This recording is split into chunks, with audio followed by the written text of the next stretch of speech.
Come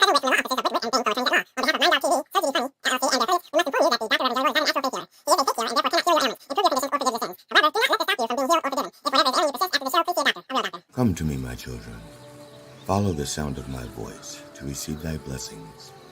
Unburden yourself. Ow, ow, ow, ow. And welcome to the Church of Last Resort with the Dr. Reverend Rlle. The Church of Last Resort, where your prayers are heard, your sins forgiven, and no matter what you believe, you won't believe this shit. And now, the Reverend, the Dr. Reverend Rlle. Good morning, brothers and sisters. And this includes our new members who may be listening for the first time, wherever you are, wherever you may be, wherever you want to be, because you may not be where you want to be, yet there you are. Here in my office, it is Sunday, December 7th, and 70 degrees, and no humidity. On the other side of this wall, about 8 inches away, because it's fucking cold, there's shrinkage in that wall. It's 32 degrees with 7% chance of rain, 100% chance that if you're watching or listening, there's something really wrong with you. Welcome to the Church of Last Resort. I am the Dr. Reverend Rlle, PhD, DDS, ADHD, MCM, Now, people have also called me the racy reverend, the pervert pastor, the vile vulgar vicar of vice, the sexy shepherd, the missionary man, the minister of mischief, the wicked witness, the dirty deacon of doggy style, the frisky friar, the ass man abbot, the colored cleric, the booty banging brother, the handsy high priest, Father Fistman, the wicked I like to watch witness, the holy hoe, the divine dominating dominee, the depraved preacher, the tickle me theologian, the minister of making love, the clergy of cunning conversation while eating that pussy and that nasty N-word. Now the point is, and here's the point. Thank you. The point is that I come by many names, and by many methods, but I do not come easy. So, brothers and sisters, wherever you are, let us begin in the name of George Carlin, Robin Williams, and Richard Pryor. Can I get a fuck yeah, y'all? Oh, yeah! Yes, indeed. Yes, indeed. And welcome to our first Kickbot. Thank you, Kickbot. Are you a Kickbot? Looks like Kickbot. But at any rate, can't be a Kickbot because you're not trying to sell me anything. Well, welcome, Kick. And welcome, people, if you're live on Instagram or wherever you're watching, just welcome. My goodness. Brothers and sisters, it is confusing. Something's popping up here. Excuse me just 1 second. Yeah, let me do that. Sorry. I apologize. Because it popped up but had no sound and no picture. I apologize. I think I may have hit something. It is time for our opening. It's time for our opening prayer, sponsored by Tantally. If you need an opening, Tantally has your opening needs. Now, if you or someone you know is in need of a prayer by the Dr. Reverend Rlle, please send your request for a prayer or healing, forgiveness, or any such request to me at drreverendrlle@gmail.com. And please remember to spell roll with an E on the end, just like it is right there. If you're watching, the way it's scrolling across the bottom, yes, the way it's scrolling across the bottom, that's it right there. That's how you keep it. That's how you spell it. drreverendrelle@gmail.com. If you cannot spell gmail.com by now, what are you doing listening, watching here? You're not smart. Not smart enough. All right. So you have to spell roll with an E. Because if you do not get spelled with an E on the end, you're not going to get me in the end. No, indeed. You got to have that E on the end to get me in the end. Otherwise, some other jelly roll will receive your request for a prayer of blessing, and then nothing was going to happen with it. That's right. So if you want something to happen with it, it's got to happen here. You got to send it to me. The only way you can send it to me is if you spell it with an E. All right, got that? Okay. Now, brothers and sisters, it's time for our disclaimer. While all prayers are heard, not all prayers are answered when we want them to be. Some loopholes and restrictions may apply. If I may apply, I mean, oh yeah, you're going to see some loopholes and you're going to see some restrictions. Ain't no doubt about it. That's just the way, that's just the law of the universe, okay? It's not me. It's not me. I didn't design it. I just play by those rules. So please, brothers and sisters, please bow your head unless you're driving your car or your significant other. And if that is the case, just close your eyes and let Jesus take the hair. Grab the wheel and we pray. Thank you. That's one more person is coming up to see Jesus in person. They let go of the wheel too soon. Don't let go of the wheel before I tell you to, because Jesus won't have time to grab it. He needs time to grab the wheel. That somebody jumped the gun, and then the curb, then the ravine. And then he jumped ahead of line to get to heaven. So, dear Lord. Ooh, I feel it. You feel it? I feel it, yes. Dear Lord. Please bless brother Billy Bonds. Billy Bonds, the former West Ham United player and manager, described as one of soccer's greatest competitors, has died. He was 79. Now, great competitor does not mean that he won. It just means he just didn't give up. Okay? Yeah, that's right.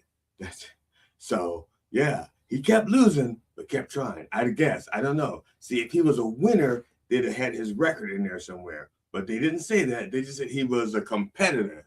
All right? But you get a snake and a mouse. The mouse is a competitor. And at least until he gives up the ghost. We don't know. Doesn't say. Unless I forgot. Unless it's in there and I forgot. I don't know. We'll find out. Together. It is reported that Bonds passed away peacefully in his sleep, surrounded by loved ones. His cause of death is undisclosed. Yes. Another one, undisclosed. Every week, we have at least 2 or 3 people dying from undisclosed. We have to do something, children. We've got to do something.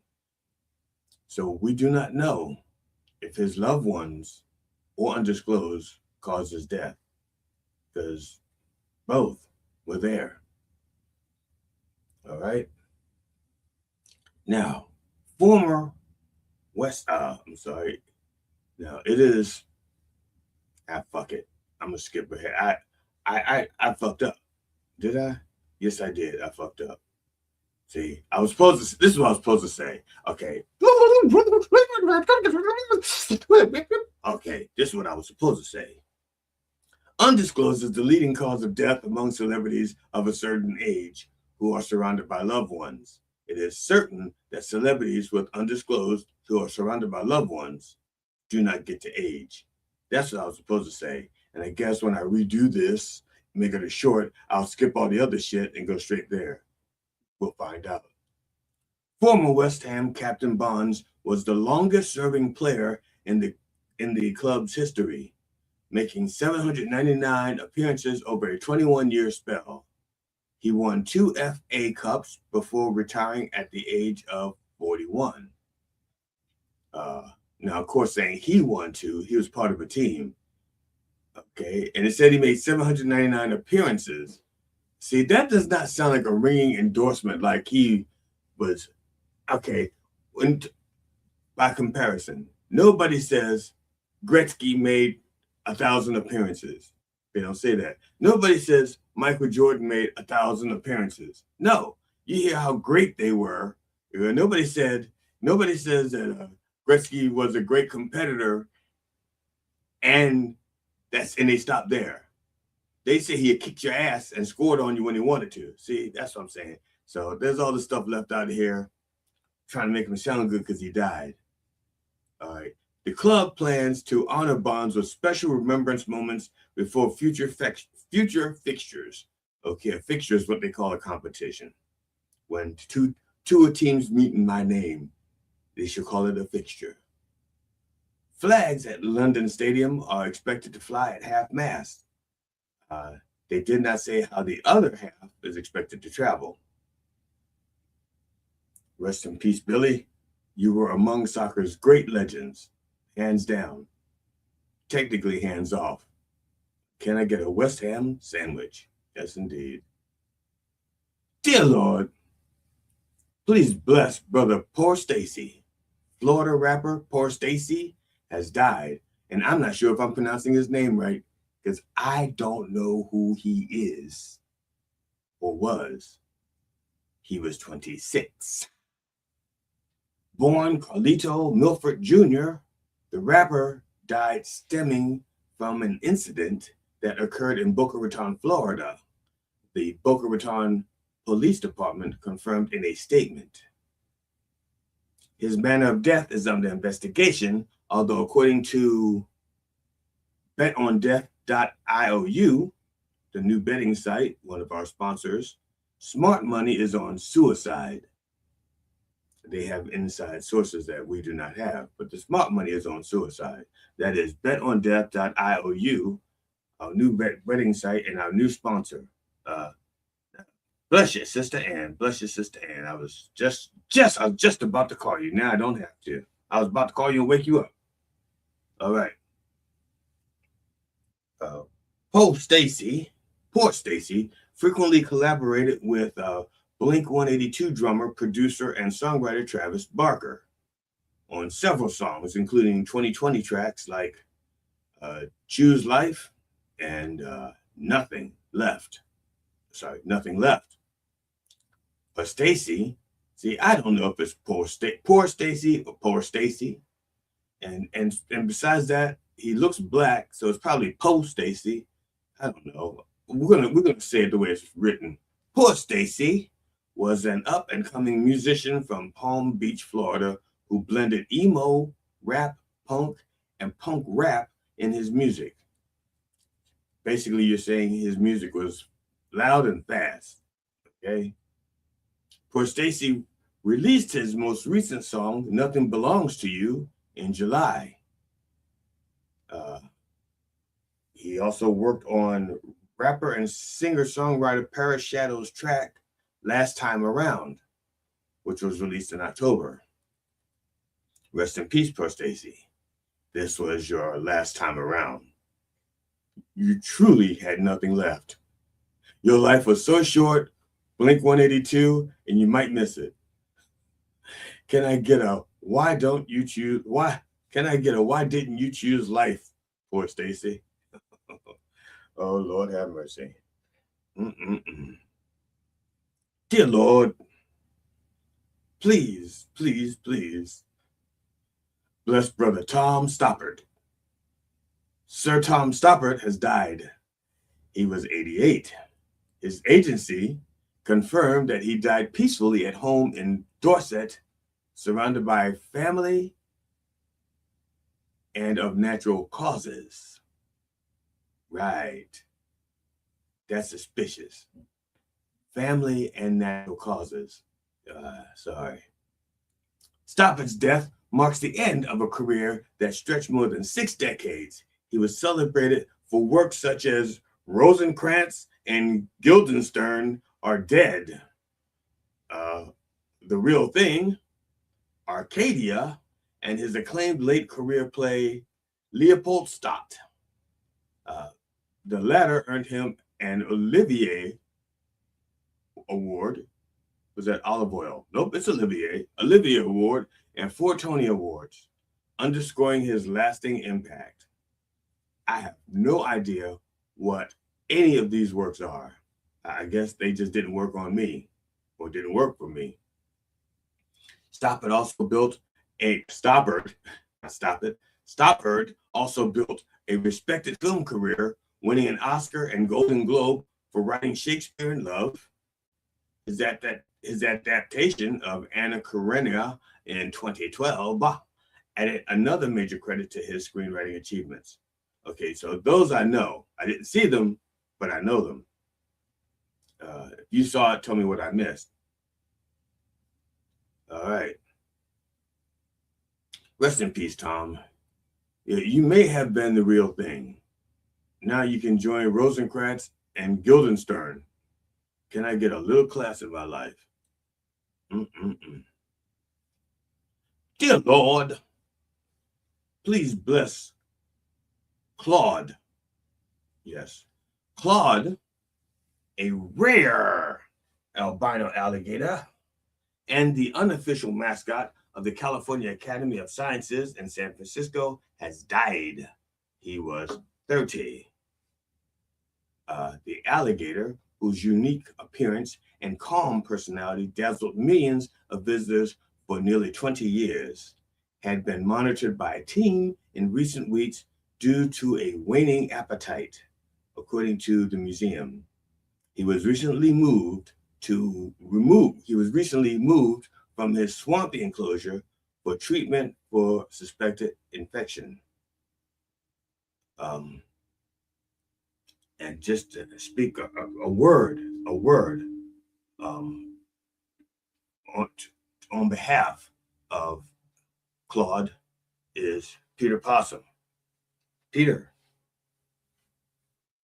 fuck him. I say fuck him.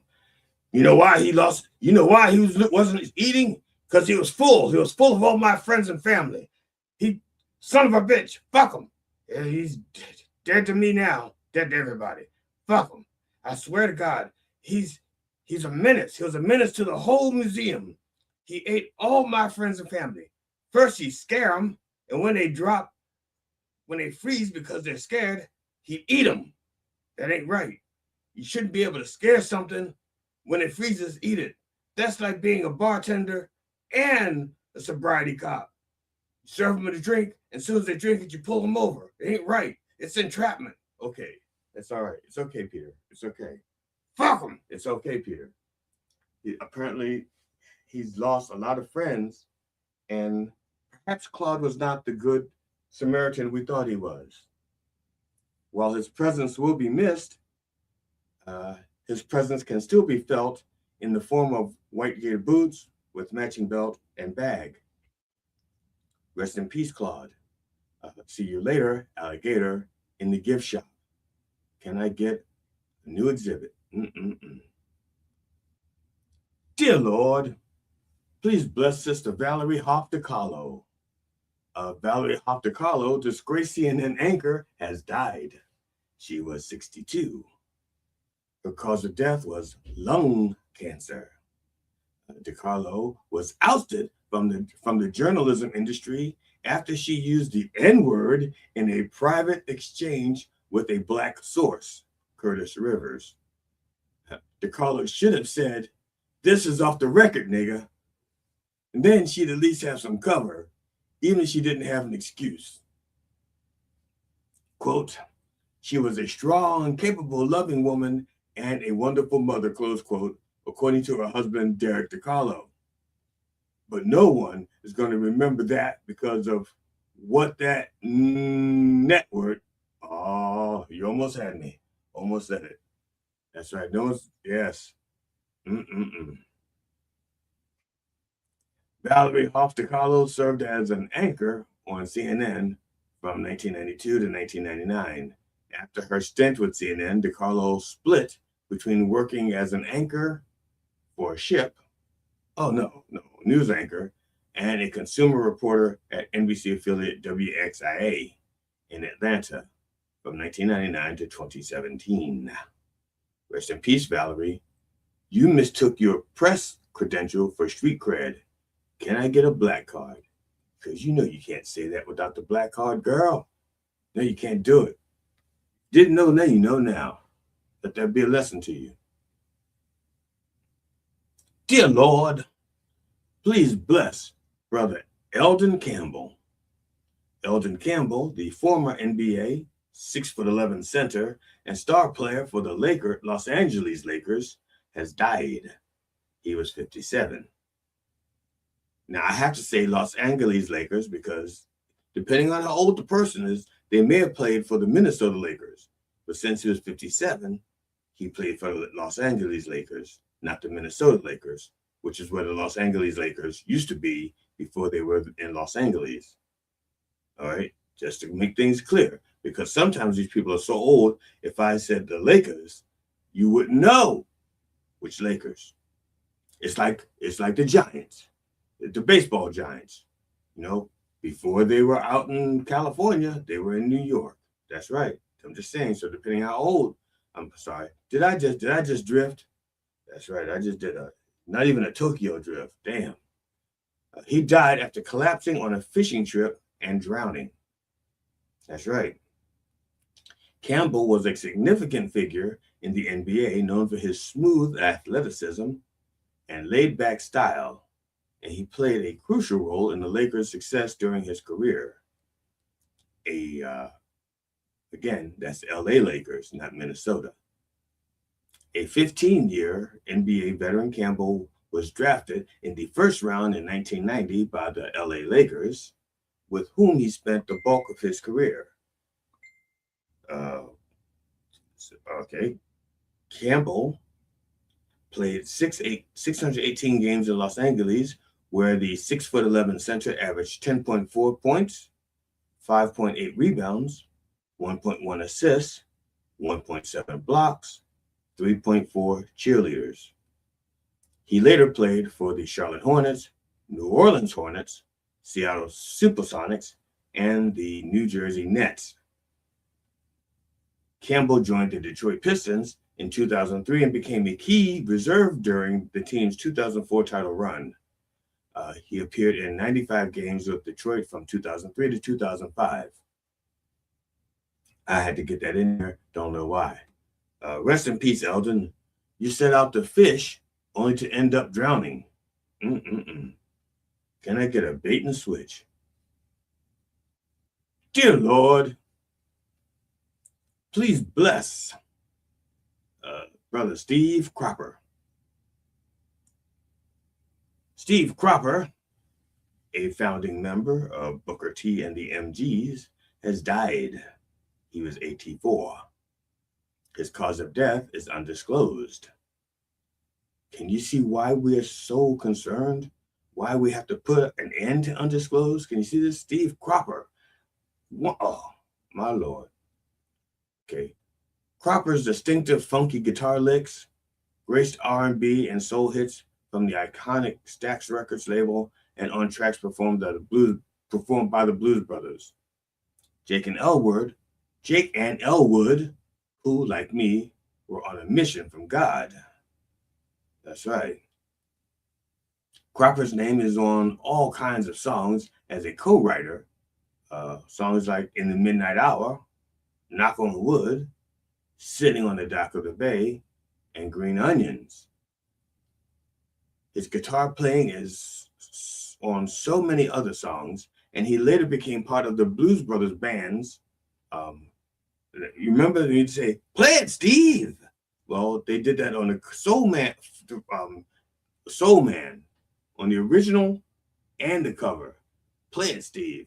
Well, that's the Steve Cropper. That's right. He will be remembered for his licks in the studio and outside the studio. Ask the ladies.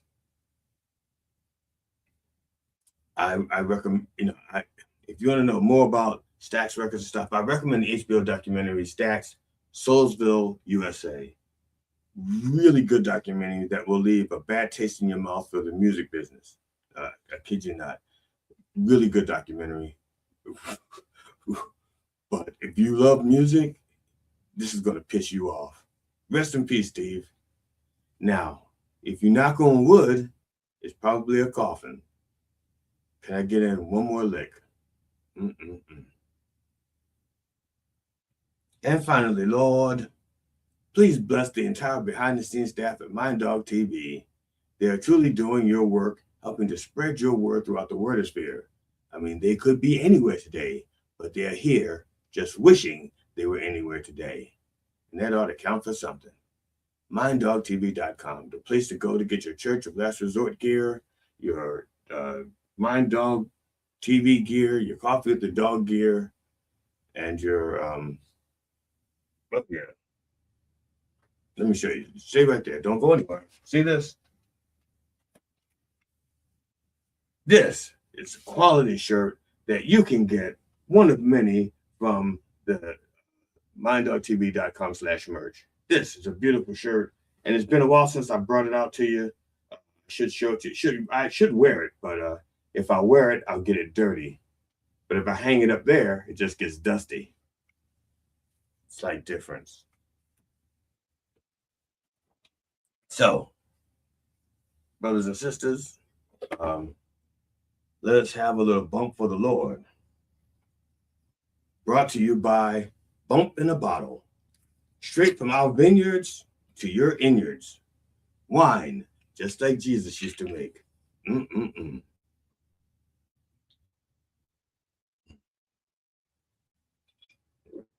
Whoa, it's good. Now that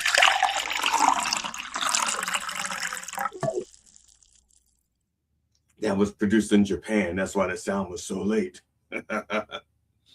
Now that's a Holy Spirit. Yes, indeed. We may have to visit that again. And once again, the official wine of the Church of Last Resort. My goodness. So, brothers and sisters, in the name of George Carlin, Robin Williams, Richard Pryor, can I get a fuck yeah? Fuck yeah! Yes, indeed. That was not my bladder, I swear. My hands are up here. Now, brothers and sisters,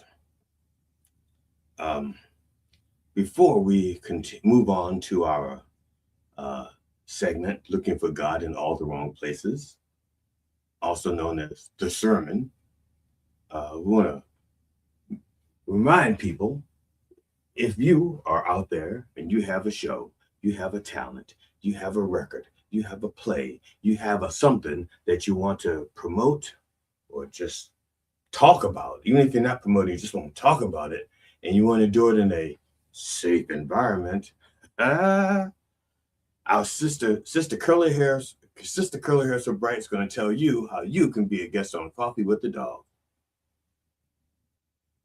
Comedians, musicians, songwriters, filmmakers, authors, and podcasters. Coffee with the Dog is booking for the fall and winter now. Get free publicity and hone your interview skill in a fun and safe setting. Coffee with the Dog is a live radio, live stream podcast based in New York that airs daily Monday to Friday 9 a.m. to 11 o'clock in syndication on iHeartRadio, as well as video streaming platforms like YouTube, Twitch, Rumble, and many other platforms. Guests usually come on remotely via StreamYard, like Zoom but easier, although occasionally we do in-studio interviews. The morning show focuses mainly on comedians and musicians, and they have interviewed many top names and classic celebrities such as Robert Klein, Mike Binder, Eddie Brill, Doug Stanhope, Steve Byrne, Paul Provenza, Jeff Altman, and many, many others. For booking, go to minddogtv.com/booking. Thank you, Sister Curly Hair So Bright. She has been, she's been such a great person to work with, and I'm so glad that she's part of this program. She's so integral. Her work is she's so professional. I cannot say enough about her. So, brothers and sisters, today in Looking for God in All the Wrong Places, our sermon is about the song From a Distance by Bette Midler. Now, just a little background, the song was written by Judy Gold and first sung by Nancy Griffith in 1987, and it appeared on her album Lone Star State of Mind. Bette Midler performed it on her album. Damn it, now I can't remember. It doesn't matter. The thing is, it was 1990. She released it in 1990 on whatever album she had at that time. I forgot. I should have written it down. I knew I should have. Man. Okay. Never mind. Now, for those of you who are only a little bit familiar with Bette Midler, she is a Renaissance woman. So some people know her as a singer. Some people know her as an actor. Some people know her as a comedian. In fact, her third album was a comedy album. It was called Mud Will Be Flung Tonight. And it was released in 1985. So she had 2 music albums and then a comedy album. And her comedy album was more like spoken word. She had a band backing her up. It did okay, you know. People know Bette Midler for her campy and sometimes close to vulgar style. I'm saying close to vulgar. I don't think she's vulgar, but there are people who do. But with that as a backdrop, this song, this hopeful pop number, released in 1990, depicts God watching our troubled world from a distance. Okay, now this is going to be important later on when we discuss perspectives. It celebrates the peace, harmony, and hope that await us in his kingdom, where there are no guns, no violence, no bombs, no hunger, no disease, according to her rendition, because unless you've been there, you don't know. You know, I mean, you think about it just for a moment. The Bible often refers to a holy war, the war between good and evil, heaven and hell. And now, of course, a lot of the weapons are trumpets and swords and stuff like that. But who's to say there aren't any bombs, you know? At least an F-bomb. What the fuck are you doing up here? You see, we weren't there. We don't know. But the song begins, at least the Bette Midler version, begins thus. From a distance, the world looks blue and green, and the snow-capped mountains white. From a distance, the ocean meets the stream, and the eagle takes to flight.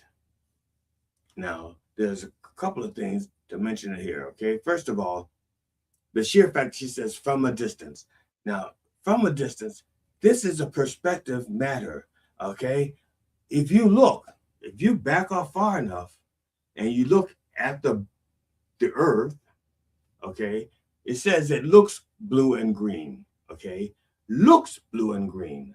We know that it has many, many, many more colors because we can see it because we are closer to it. From a distance, you miss all of that, see? And if you go even further, it's a big blue marble, right? They talk about the big blue marble. They don't talk about the big blue and green marble. The big blue marble, that's way distant. So she's not that far out.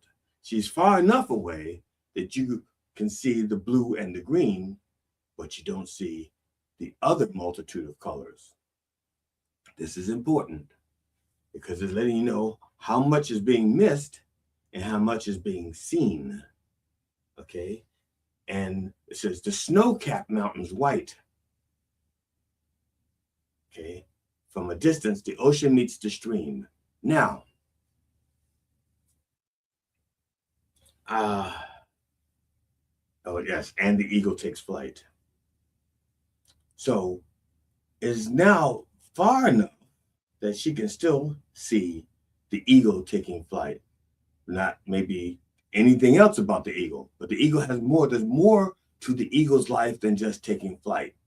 But from a distance, you don't get to see that nitty gritty. All right.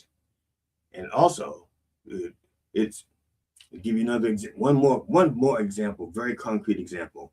If you pull out a $20 bill, a dollar bill, whatever money you happen to have, and you probably have it because you didn't donate it to us when we passed around the plate, but that's okay. We'll talk about that later. When you hold it up, if you just hold it out at arm's length, it looks like one picture, okay? But the closer you get, you realize that money, the artwork, is actually a series of dots. It's dots and lines. That's it.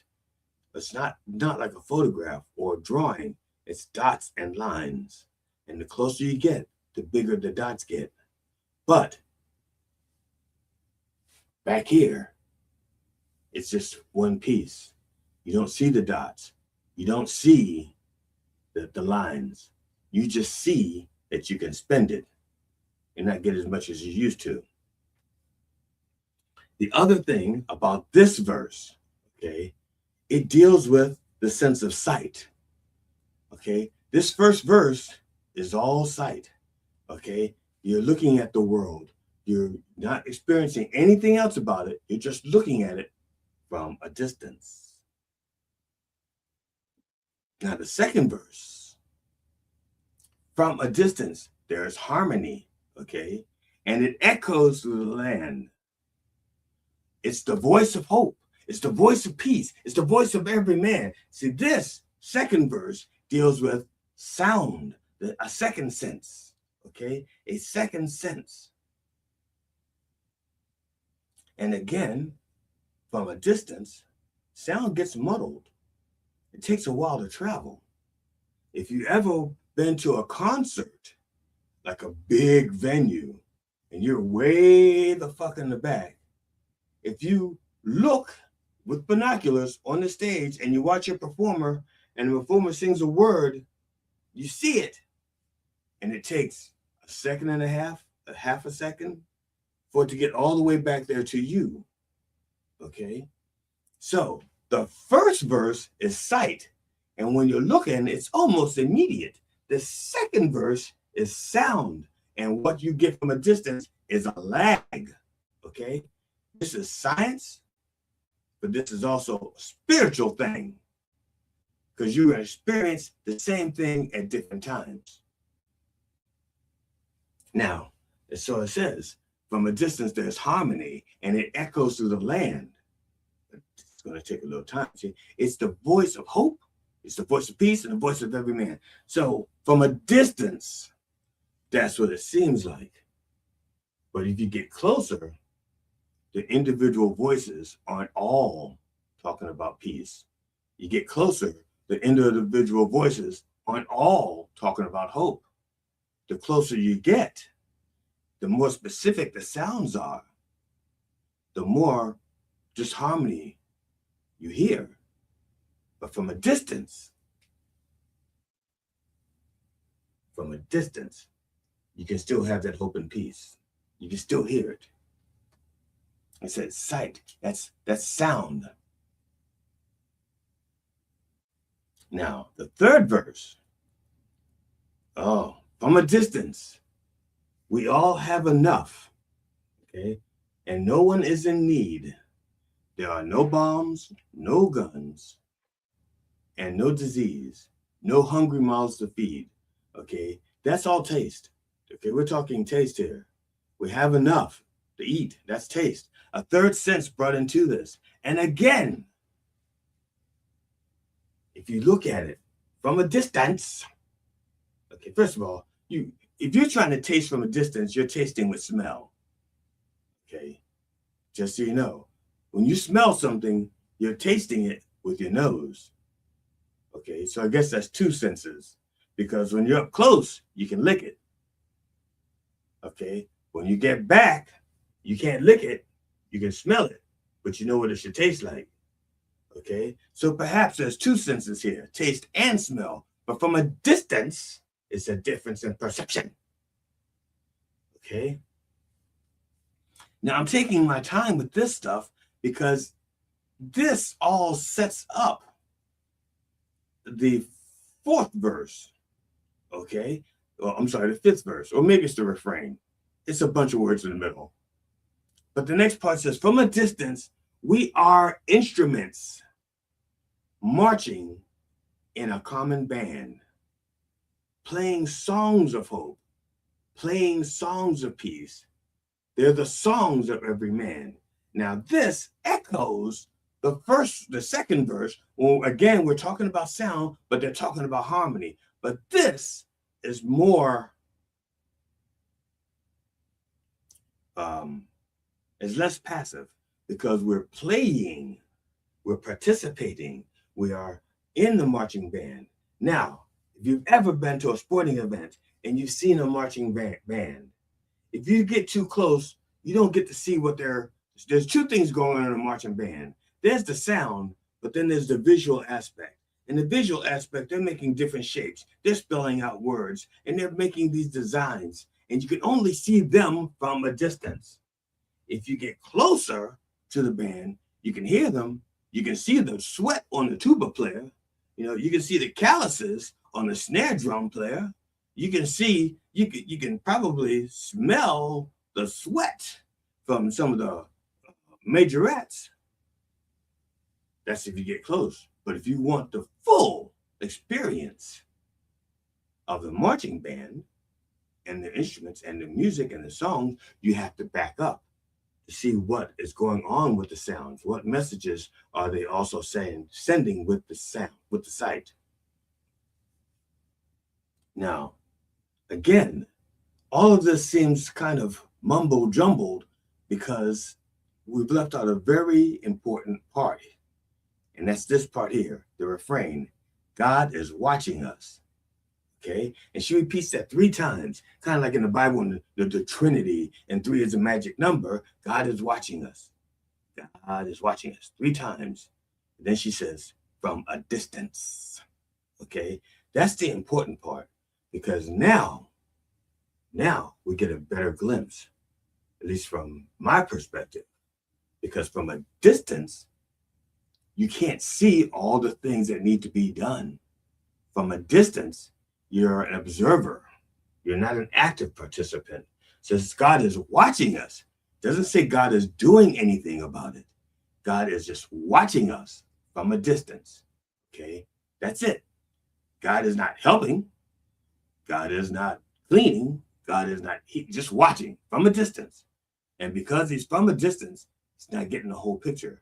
Can't see all the nitty gritty, the details. Okay, it's like you're going for a walk, going for a nature walk, and you're just walking along the grass, and the grass is beautiful, and the grass is green, and the grass is soft, and you're just, and your feet, you got your shoes off, and you can feel the coolness of the grass, and how sometimes it's a little rough on the bottom of your feet, and you just walk, and you feel it, and then you get a little sting or something, and then you look down, and you get closer, and you notice an ant, and then 2 ants, and then a line of ants. And then you get down on the ground, and you see how get close to the ants to the point where you see the chaos, okay? You see the savagery, how they just attack and kill, okay? But when you're back, you don't see that. You just see grass. You don't see the ants. You don't see the savagery in nature. Now, I'm using that loosely because nature is not really savagery. It's nature. That's what it does. That's what they do, plain and simple. They don't have a moral compass. It's nature. We supposedly have a moral compass. Okay? But because we don't always think God is watching, we don't follow it. Or maybe you think God is watching and you just don't think God is going to do anything. Like the song, like this says, God is watching from a distance. Does not say that God is acting. Again, in this song, written by Judy Gold. You want to blame somebody, blame Judy Gold, or Bette Midler, or Nancy Griffin. Perhaps God is too far away. Or if God were closer, God wouldn't like what God sees. So maybe the distance is on purpose. Maybe if God got closer and saw what was going on, God would have to act. It's like being it's like if you're a parent and you're downstairs and the kids are upstairs and they're making a bunch of noise, and you hear the noise and you say, they're playing, I'll just let them play. Then you hear one go, ow! And you go like, okay, is that a serious cry or is that a cry for serious help? Okay, but from a distance, you don't get involved. But, and you may yell, you may say, you guys cut that out, to see if they cut that out. And if they don't cut that out, then you walk upstairs. And once you see what's going on in that room up close, now you're like, I have to act. They've seen me see them. I've seen them. They've seen me see them. So I have to act. I cannot let this go on. So you can reprimand them, but whatever it is, now you're involved because you're not from a distance.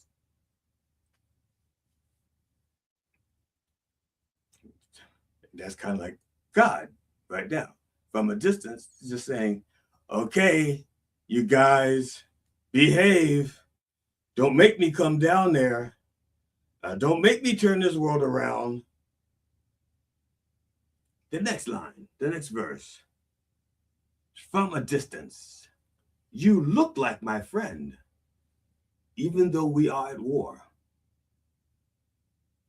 From a distance, I just cannot comprehend what all this fighting's for. Now, we're back to sight. We're back to seeing. From a distance, you look like my friend. Now, I don't think she's saying you look like a particular friend. It's just like you look like someone's not going to harm me. Someone, from a distance, we look like we can get along. From a distance. But as I get closer, I realize we're at war.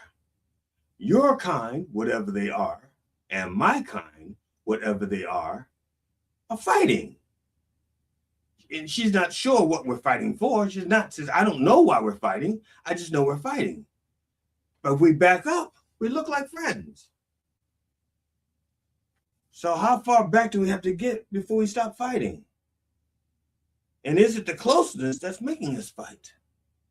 The proximity is like the threat. You're in my space. You're touching my resources. Or I'm scared you're taking my space. I'm scared you're touching my resources, whatever that resource is. And so now I feel like you must fight, even if it's just something that was created in their minds.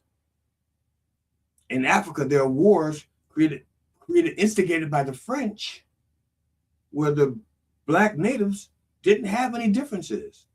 It's like, we've been getting along for a while, then the French goes, we can exploit this. There are differences. Their noses are 1 centimeter wider. Their noses are a centimeter narrower. So the narrow nosed ones, we are going to favor, and we are going to let the other side think that they're stealing their resources and they can fight it out. And while they're fighting it out, we can stand back at a distance and enjoy the spoils of war. So from a distance, you look like my friend. Look like my friend. But she acknowledges that up close, they are warring.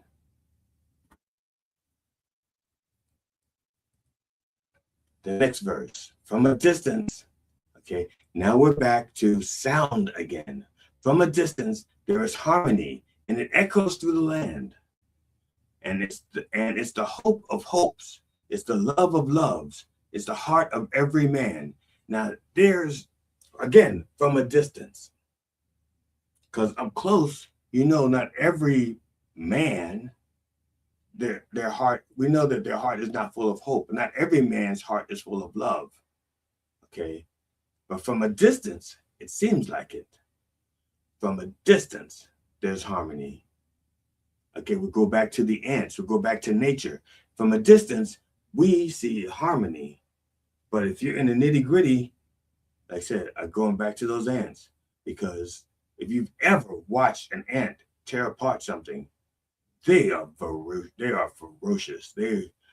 Pound for pound, some of the most dangerous critters in the animal kingdom. Pound for pound, because it's not just one ant that's just dangerous. It's the mentality, the cohesiveness which what they attack. which with they yes. And mankind from a distance seems like a peaceful kind of thing, but when you get up close, you see the desperation, you see the confusion, you see the disharmony that you do not see from a distance. And she continues to reiterate this. She said, well, she's reiterating hope. It's the hope of hopes. It's the love of loves. It's the song of every man, or for every man. Before it's of every man, and now it's for every man. See, it's the heart of every man. And then she's saying it's the song for every man. Okay? She's singing this for them. Because of them means it's coming from them. And maybe it's coming from them and they don't hear it. But now they're saying, now this song is for you. Please hear it. This song is for you. This song of hope is for you. This song of love is for you. Please hear it. And then we go back to the refrain where it says, and God is watching us. Again, 3 times. And God is watching us. God is watching us from a distance. Why is God keeping the distance? Why? Like I said, I maintain that's just the nature of God. God is just so far beyond what we are that he really cannot get involved. But that's just me. Again, this song is not about what I think. It's about what I think they think when they think and what they thought. Right. That's it. So, now, thank you, Sister Ann. Thank you.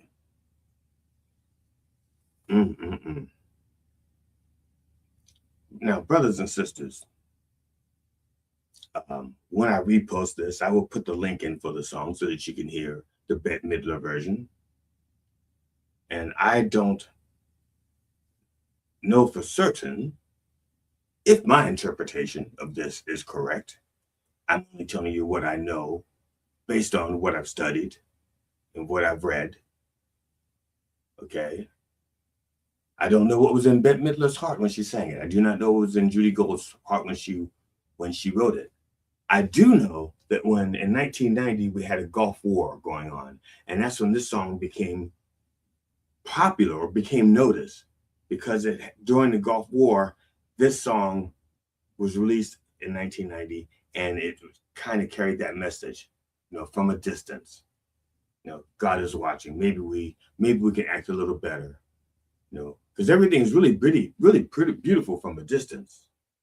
It's like being in a bar around 1:50, if it closes at 2, at 1:50, and look across the bar and it's like, that looks nice. He or she looks nice. And then you walk and you get closer and you get closer and you get closer and you get closer and closer. And then it's like, too close, back up. I need to see you from a distance, because when I see you up close, I don't want to take you home. So that was in this segment of looking for God in all the wrong places, like right there up close. That was from a distance, Bette Midler. I would like to take this opportunity, since I have a little bit of time, and I don't have a live read.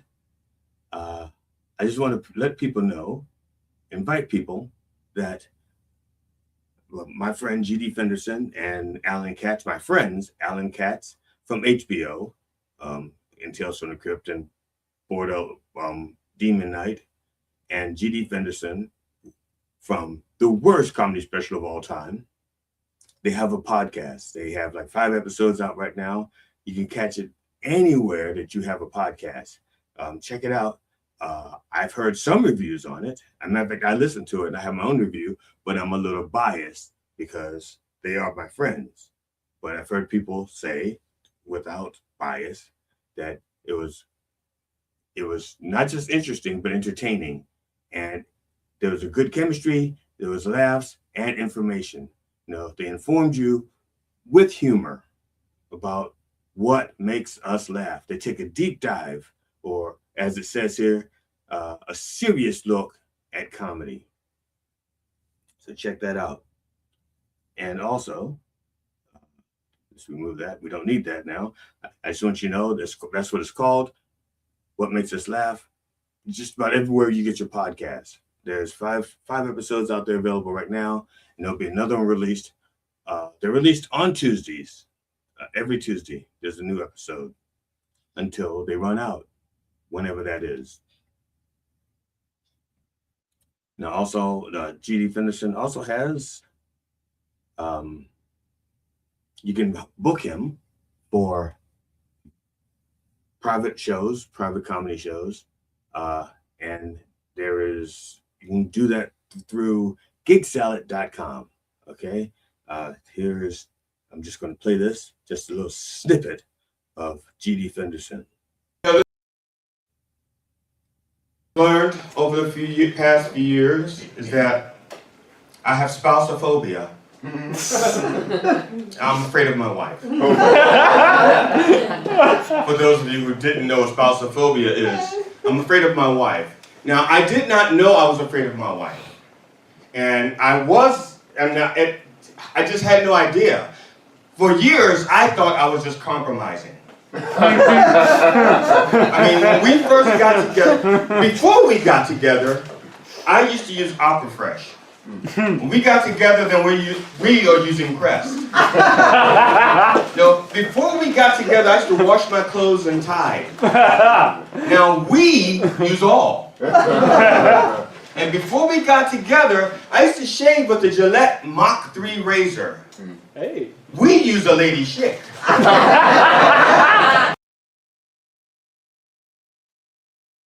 Yes, that and more. You can get that and more. Not and more.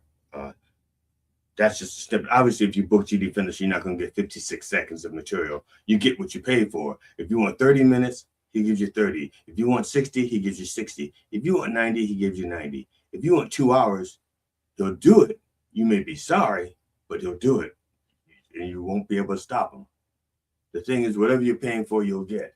And he can customize the show to whatever theme you have. If it's a holiday party, he can do the holiday stuff. And it doesn't matter if it's the Kwanzaa or the Rosh Hashanah, or the Yom Kippur. No, damn it, what's coming up? Hanukkah. It doesn't matter if it's Kwanzaa, Hanukkah, Christmas, or Festivus. He can write material for those things. Okay, he's that damn good, that damn prolific, and it'll be funny. So check that out at gdfendersongigsalad.com. Now, thank you everyone who's been watching. I appreciate it. And before I close, I want to thank everyone who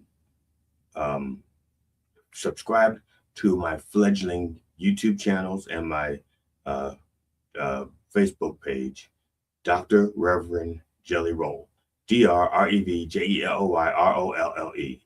Thank you.